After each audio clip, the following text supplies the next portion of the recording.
দর্শক আপনাদের সবাইকে আমন্ত্রণ জানাচ্ছি সিলেট সরাসরি সম্প্রচারে। আমি নিবেন্দু তালুকদার এই মুহূর্তে অবস্থান করছি সিলেটের বালুচরে আমানুল্লাহ কনভেনশন হলে।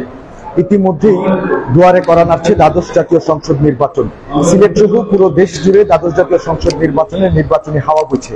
আর সিলেটের পালে নির্বাচনের এই হাওয়াটা একটু বেশি, কেননা আগামী 20 ডিসেম্বর গণপ্রজাতন্ত্রী বাংলাদেশ সরকারের মাননীয় প্রধানমন্ত্রী শেখ হাসিনা এবং আওয়ামী লীগের সভানেত্রী শেখ হাসিনা তিনি সিলেটে আসছেন। এখান থেকে তিনি তার নির্বাচনী প্রচারণা যেটি আছে সেই নির্বাচনী প্রচারণা শুরু করবেন। আর তার আগমন উপলক্ষে সিলেটের আওয়ামী লীগ পরিবার সহ সর্বস্তরের মানুষের মধ্যে একটি উৎসবমুখর পরিবেশ বিরাজ করছে। আজকে আওয়ামী লীগ পরিবার সিলেট জেলা এবং মহানগর তারা একটি প্রতিনিধি সভার আয়োজন করেছেন। কিভাবে প্রধানমন্ত্রী শেখ হাসিনার যে 20 ডিসেম্বরের জনসভা আছে সেটিকে জনসমুদ্রে পরিণত করা যায়, সফল করা যায়, সেই লক্ষ্যে তারা একটি প্রতিনিধি সভার আয়োজন করেছেন, যেখানে আওয়ামী লীগের একাধিক কেন্দ্রীয় নেতৃবৃন্দ এছাড়াও সিলেট জেলা এবং মহানগরের শীর্ষস্থানীয় নেতৃবৃন্দ সহ সিলেট বিভাগের যেসব নেতা কর্মীবৃন্দ আছেন তারা প্রত্যেকেই কিন্তু এখানে উপস্থিত আছেন এবং কেন্দ্রীয় নেতৃবৃন্দ দিক নির্দেশনা দিবেন।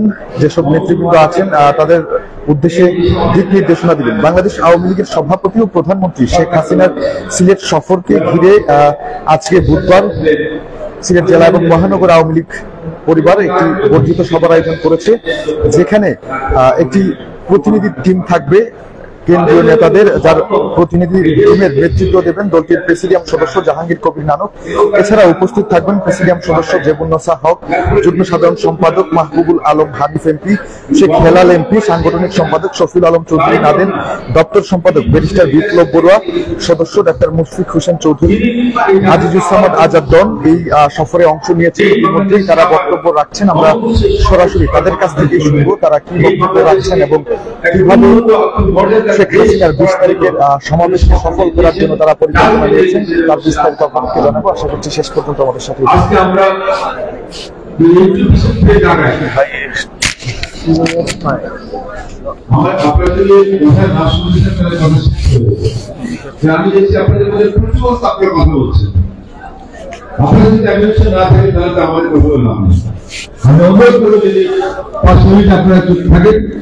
কখনো শেষ করতে আপনাদের কথা বলেন। আজকে আমরা আমাদের প্রধানমন্ত্রী শেখ হাসিনা কোন বাংলাদেশকে আজকে কোথায় নিয়ে এসেছেন। আমরা 2008 সাল নির্বাচনের পর যখন এই সরকার গঠন করে 2009 সালের 6 জানুয়ারি যাত্রা শুরু হয়েছিল, তখন কিন্তু এই বাংলাদেশ বিশ্বের কাছে একটা ব্যর্থ রাষ্ট্র হিসেবে পরিচিত ছিল। তখন এই বাংলাদেশ বিশ্বের কাছে একটা দরিদ্র রাষ্ট্র হিসেবে পরিচিত ছিল এবং এই বাংলাদেশ দুর্নীতিগ্রস্ত একটা রাষ্ট্র হিসাবে পরিচিত ছিল। পরপর 5 বার দুর্নীতি বিশ্বের 1 নম্বর রাষ্ট্র হিসাবে বিশ্বের দরবারে তার পরিস্থিতি লাভ করেছিল। এরকম একটা দেশের দায়িত্ব নিয়েই শেখ হাসিনা যাত্রা শুরু করেছেন 2009 সালের 6 জানুয়ারি এবং আজকে 2023 সালের ডিসেম্বর মাস। 15 বছরের মধ্যে আজকে বাংলাদেশ কোথায় নিয়ে গেছেন। বাংলাদেশ এখন খাদ্য স্বয়ংসম্পূর্ণ, বাংলাদেশ আজকে বিদ্যুতে স্বয়ংসম্পূর্ণ, বাংলাদেশ আজকে শিক্ষা ব্যবস্থায় আমাদের সমাজের সকল শ্রেণীর আয়ের মানুষের সন্তান লেখাপড়া করতে পারে, এই জন্য বিনামূল্যে 36 কোটি বই দেওয়া হচ্ছে। বাংলাদেশের যে উন্নয়ন অগ্রগতি হয়েছে একটা ইন্ডেক্সে কিন্তু তার প্রমাণ হয়। আমরা $535 মাথাপিছু আয় নিয়ে দরিদ্র দেশ থেকে আজকে আমরা প্রায় $29 মাথাপিছু আয় উন্নয়নশীল রাষ্ট্র হিসেবে আমরা পৌঁছে গেছি। এই একটা ইন্ডেক্সে প্রমাণ করে যে বাংলাদেশ কোথা থেকে আজকে কোথায় পৌঁছে গেছে এবং ভিশনারি লিডারশিপ কাকে বলে শেখ হাসিনা আরেকবার দেখিয়ে দিয়েছেন। আমি সেই ব্যাপারে দুটি কথা বলে দিতে চাই।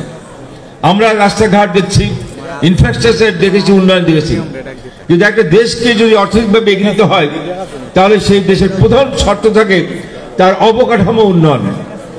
অবকাঠামো উন্নয়ন ছাড়া কোনো দেশের অর্থনৈতিক উন্নয়ন অগ্রগতি লাভ করে না। সেই অবকাঠামো উন্নয়ন হয়েছে এবং শেখ হাসিনা কতখানি ভিশনারি লিডারশিপ সেটা দুটো এক্সাম্পলে আপনাদের বুঝিয়ে দিচ্ছি। আপনারা জানেন যে চট্টগ্রামে মিরেশ্বরায় 30,000 একর জমির উপরে আমাদের একটা ইন্ডাস্ট্রিয়াল পার্ক ওখানে তৈরি করা হয়েছে এবং যেখানে ইতিমধ্যেই বিদেশি প্রায় 100টা কোম্পানি তারা তাদের শিল্প কারখানা ওখানে তৈরি করার কাজ শুরু করেছেন। আমরা আশা করছি যে 26 থেকে 27 সালের মধ্যেই এই ইন্ডাস্ট্রিয়াল পার্ক পরিপূর্ণভাবে চালু হবে।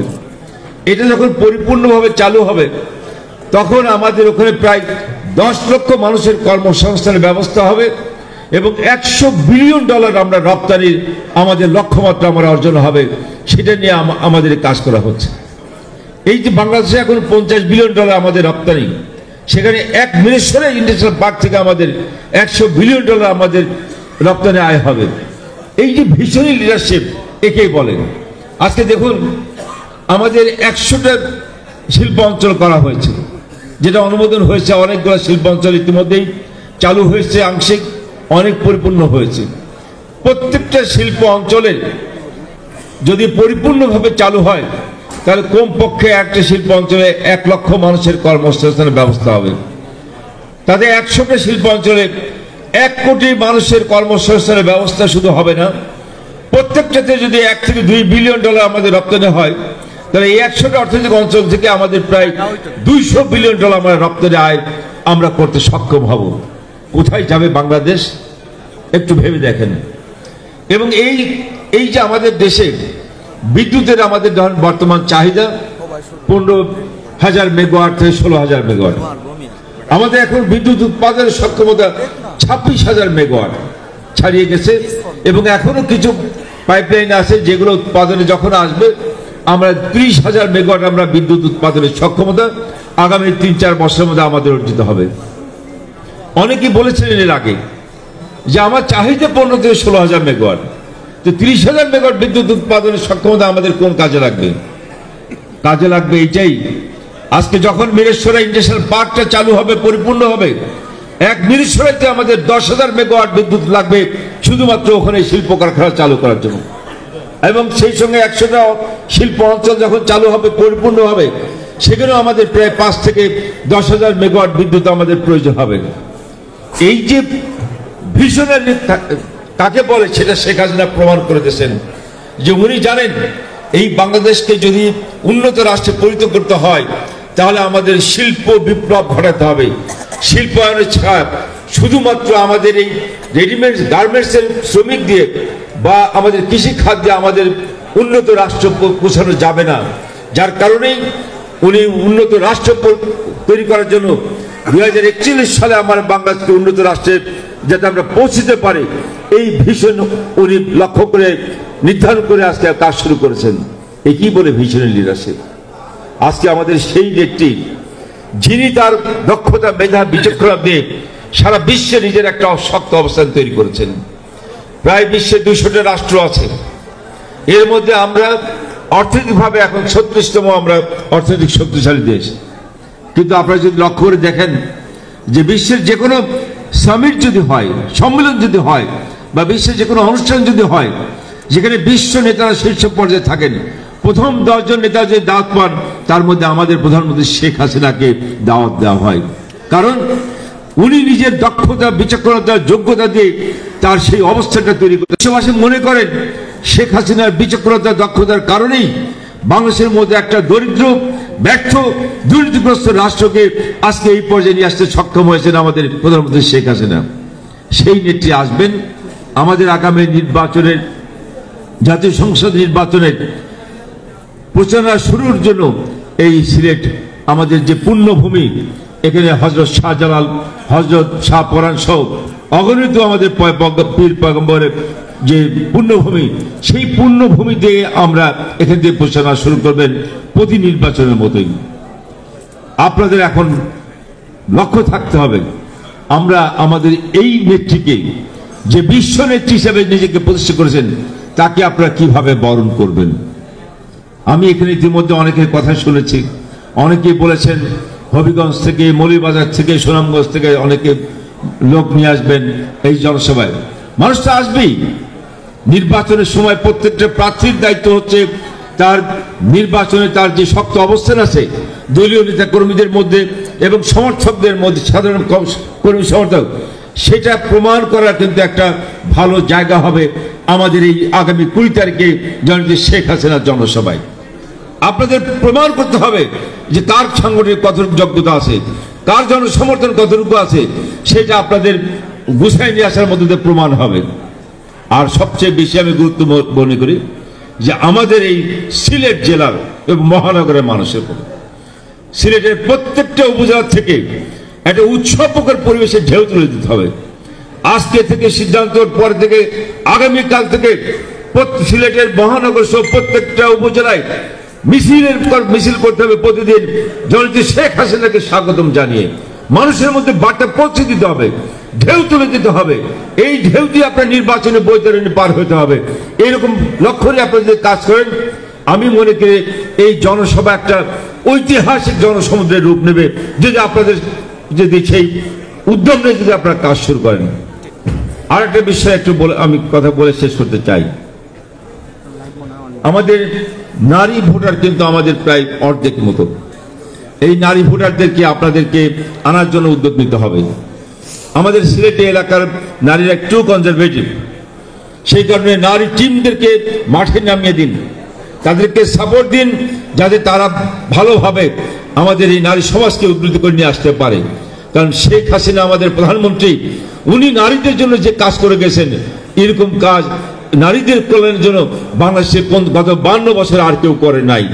অতএব সেই নারীদের কৃতজ্ঞতা স্বরূপ মাননীয় প্রধানমন্ত্রীকে বরণ করে নেওয়ার জন্য তারা এগিয়ে আসবেন। শেষ করবো আরেকটা কথা বলে, আমরা নির্বাচন আপনাদের 7ই জানুয়ারি, এই নির্বাচন বানচাল করার জন্য, বাধাগ্রস্ত করার জন্য বিএনপি, জামাত এবং তারা এখনো তৎপর। তারা তৎপর কারণ তারা জানে নির্বাচনে তাদের অংশ নিয়ে জয়লাভ করা সম্ভব নয়। কেন সম্ভব নয়? কারণ হচ্ছে জনগণ তাদেরকে কখনো ম্যান্ডেট দিয়ে রাষ্ট্র ক্ষমতা আনবে না, 1।